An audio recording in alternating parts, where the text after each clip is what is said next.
Hi welcome back to Chaitu blogs. Mummy వాళ్ళ ఇంటి నుంచి హడావిడిగా మీరు పెట్టుకొచ్చి మేమైతే ఇక్కడ బోనాలు సెలబ్రేట్ చేసుకున్నాం. దర్శనకి యాజ్ యూజువల్గా మళ్ళీ బోనం ఎత్తింది.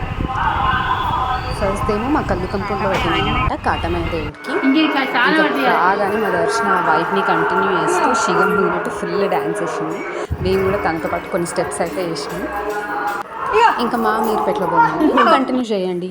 Do subscribe.